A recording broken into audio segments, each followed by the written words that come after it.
Welcome back to ITZ English. मैं Imtiaz Ahmad YouTube channel ITZ English में आपका स्वागत करता हूं। अब से पहले मैंने असर्टिव सेंटेंस और इंट्रोगेटिव सेंटेंस को डिटेल के साथ आपको समझा लिया है। आज मैं आप लोगों को सेंटेंस के अगले प्रकार इम्परेटिव सेंटेंस के बारे में बताऊंगा। इम्परेटिव, ये जो वर्ड है इम्परेटिव बना है इंप्रेशन से। इंप्रेशन का मतलब होता है धारणा, मत, या फिर कहिए आप प्रेरणा।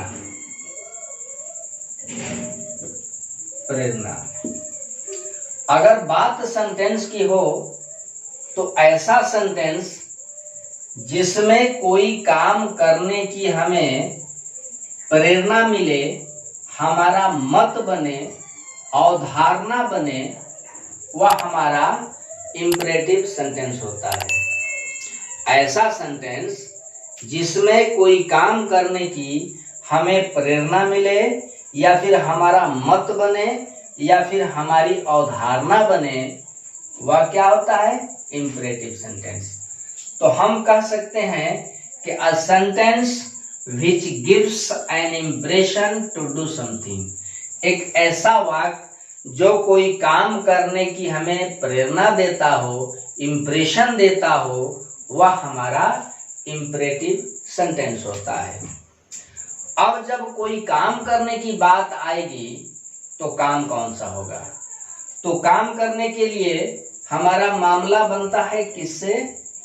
हम ऑर्डर देंगे, ऑर्डर, आदेश, या फिर कमांड करेंगे, कठोर आदेश, या फिर रिक्वेस्ट करेंगे, निवेदन, या फिर एडवाइस करेंगे,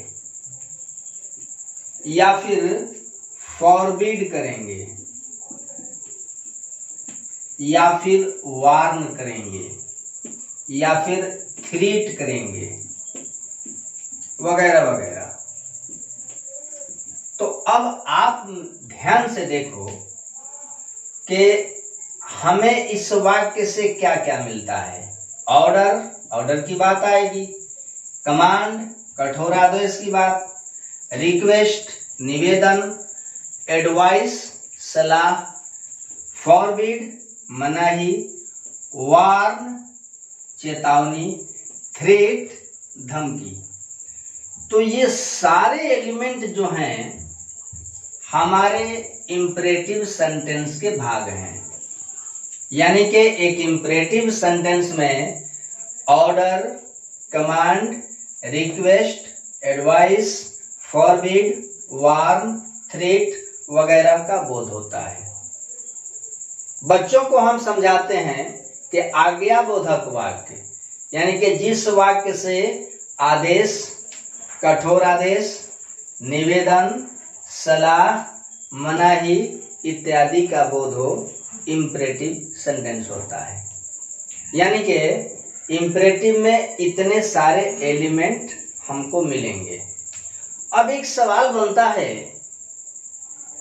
कि जब हम आदेश देंगे तो कब देंगे? प्रेजेंट में या फिर पास्ट में? तो पता चला कि जब भी कोई आदेश देगा, कमांड करेगा, रिक्वेस्ट होगा, तो कब होगा? तो प्रेजेंट में होगा। आदेश, ऑर्डर, कमांड, रिक्वेस्ट, एडवाइस किसको दिया जाएगा? तो सामने वाले को। तो सामने वाला कौन होता है? यू होता है। यानी कि जब कभी भी आदेश दिया जाएगा, कमांड किया जाएगा, फॉरबिड होगा, रिक्वेस्ट होगा, एडवाइस होगी, तो यू को होगी। समय कौन सा होगा? प्रेजेंट। तो अब आप देखो कि प्रेजेंट टेंस के अंदर यू अपने लिए कौन सा वर्ब लेता है? तो V1 लेता है। और वर्ब के बाद क्या आता है? तो ऑब्जेक्ट। चूंकि इस सेंटेंस के वर्ब का सब्जेक्ट हमेशा यू रहता है, इसलिए हम इस यू को अंडरस्टूड रख देते हैं, छोड़ देते हैं, यानी कि ये गायब रहता है, लेकिन हमारा सब्जेक्ट यू है। अब ये हमारा स्ट्रक्चर बन जाता है। स्ट्रक्चर एग्जाम्पल देखो, पहले मैं ऑर्डर रखता हूं, गो आउट, बाहर जाओ। कमांड, शूट द एनिमीज, शत्रुओं को गोली मारो। रिक्वेस्ट, प्लीज हेल्प मी, कृपया मेरी मदद करो। अब प्लीज की जगह आप ज्यादा रिक्वेस्ट शो करना चाहो ना तो काइंडली रख सकते हो, काइंडली। ठीक है। अब एडवाइस देखो, यहां मैं रख लेता हूं, take care of your health. Forbid, don't go out. तो ये सारे के सारे सेंटेंसेस इंपरेटिव सेंटेंसेस हैं।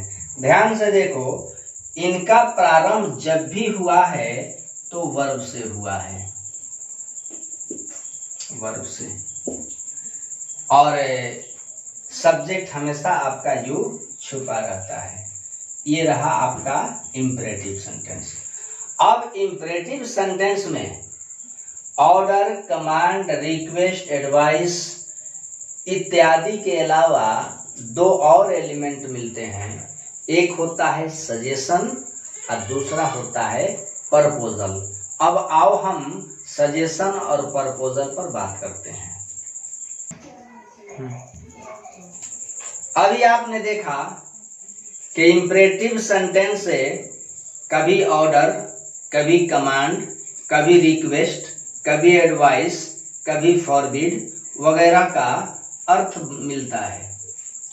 लेकिन इन सब के अलावा इंपरेटिव सेंटेंस दो तरह की और सेंस देती है। इंपरेटिव सेंटेंस से कभी कभी सजेशन का बोध होता है, सजेशन, इसको हिंदी में हम लोग सुझाव कहते हैं, या प्रोपोजल का बोध होता है, प्रोपोजल, प्रस्ताव का, प्रस्ताव। मतलब इंपरेटिव सेंटेंस से सजेशन और प्रपोजल का बोध होता है। अब हम देखेंगे कि किस तरह की क्रिया को हम लोग सजेशन या फिर प्रपोजल कहते हैं। एग्जाम्पल लो आप हिंदी का, और उसकी सहायता से पहले समझो कि सजेशन या प्रपोजल क्या होता है। एग्जाम्पल में रखता हूं कि हम लोग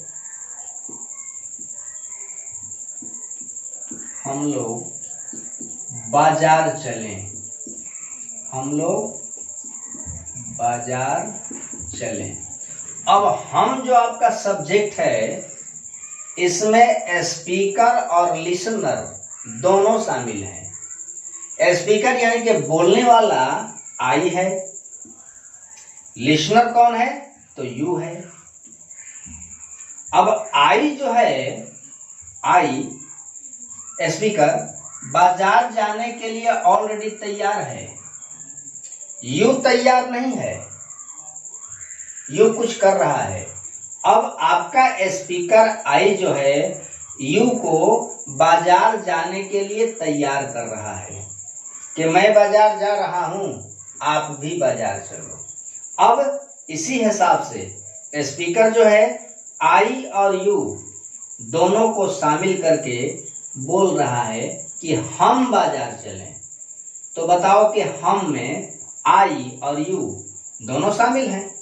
आई तो बाजार जाने को ऑलरेडी तैयार है और यू को भी तैयार कर रहा है। अब याद रखो, कॉन्सेप्ट बनाओ कि अगर क्रिया के अंदर ऐसा पता चले कि कोई व्यक्ति किसी व्यक्ति को कोई काम करने के लिए तैयार कर रहा हो, रेडी कर रहा हो, तो उस तरह की क्रिया को हम लोग सजेशन या फिर प्रपोजल कहते हैं। ठीक है। अब बात आ गई सजेशन या प्रपोजल की, तो जब भी इंपरेटिव सेंटेंस की क्रिया से सजेशन या प्रपोजल का बोध होता है तो हम उसका अनुवाद लेट से करते हैं, LET। लेट का शाब्दिक अर्थ होता है make ready to someone to do something, मतलब किसी को कोई काम करने के लिए तैयार करना। क्योंकि क्रिया के अंदर स्पीकर जो है लिसनर को काम करने के लिए तैयार कर रहा है, और लेट का मतलब भी ऐसा होता है कि लेट से पता चलता है कि कोई काम करने के लिए किसी को तैयार किया जा रहा है। यानी कि सजेशन और प्रपोजल वाली क्रिया में लेट का प्रयोग किया जाएगा। अब कैसे करेंगे? लेट, सेंटेंस का प्रारंभ हमारा लेट से होगा। ठीक है, लेट। अब ध्यान रखिए कि जैसे ही लेट आएगा दो शर्तें लग जाएंगी। बिल्कुल, लेट का प्रयोग होते ही दो शर्तें, दो कंडीशंस आ जाएंगी। पहला कंडीशन कि लेट के बाद आने वाला कोई भी नाउन या प्रोनाउन ऑब्जेक्टिव केस में होगा, यानी कि हम, वी, और वी का ऑब्जेक्टिव केस होता है अस, लेट अस। हम चाहें तो इसको शॉर्ट एंड फॉर्म में लिख सकते हैं, कंट्रैक्शन में, लेट्स, हम चलें। देखिए, पहली शर्त कि लेट के बाद आने वाला नाउन प्रोनाउन ऑब्जेक्टिव केस में। दूसरी शर्त कि लेट के बाद आने वाली क्रिया एक बेयर इन्फिनिटिव होती है। तो लेट्स गो, ये गो जो है वन नहीं है, क्योंकि V1 और बेयर इन्फिनिटिव बिल्कुल सेम दिखती हैं, लेकिन ध्यान रखना बेयर इन्फिनिटिव के पहले प्रेपोजिशन टू लगा होता है जो छुपा होता है, लेकिन V1 के पहले कभी भी टू नहीं लगा है। अब ये बेयर है, यहाँ पर इसका पार्टिकल टू जो है छुपा हुआ है। लेट अस गो या लेट्स गो टू मार्केट, हम बाजार चले। उसे अपना काम करने दो, लेट उसे तो ही ना, अब लेट की वजह से ये हिम होगा, let him do his work, his work. तो इस तरह से इंपरेटिव सेंटेंस के अंदर ऑर्डर, कमांड, रिक्वेस्ट, एडवाइस के अलावा सजेशन और प्रपोजल का बोध होता है। अब लेट वाला जो सेंटेंस है, इसमें अगर नॉट आ जाए तो आप याद रखो कि आपको मैंने बताया है कि नॉट का प्रयोग जब भी होता है तो नॉट अपने पहले कोई एक्सिलरी वर्ब लेता है ना, is not, can not, should not, will not, must not, ऐसा होता है, डू नॉट। लेकिन लेट वाले सेंटेंस में अगर नॉट आए तो नॉट अपने साथ कोई यहां सहायक क्रिया नहीं लेता। जैसे हम लोग एक साथ नहीं खेलें, let us not play together, हम लोग एक साथ नहीं खेलें। ये रहा आपका imperative sentence, order, command, request, advice, suggestion, proposal वगैरह के साथ। आखिर में मैं आपसे गुजारिश करूंगा कि अगर अब तक आपने मेरे चैनल को सब्सक्राइब नहीं किया तो प्लीज मेरे चैनल को सब्सक्राइब कीजिए, लाइक और शेयर कीजिए। अगर कुछ सीखना हो तो वीडियो को शुरू से आखिर तक देखिए, स्किप मत कीजिए। अगर सीखना हो तो, इसलिए कि जब तक आप शुरू से आखिर तक नहीं देखोगे ना तो कोई ना कंसेप्ट समझ में आएगी ना बात समझ में आएगी। अंत में बेल आइकॉन को भी प्रेस कीजिए ताकि आपको फर्दर नोटिफिकेशन मिलता रहे। फिर मिलता हूं अगली पीरियड में, तब तक के लिए खुदा हाफिज, अलविदा।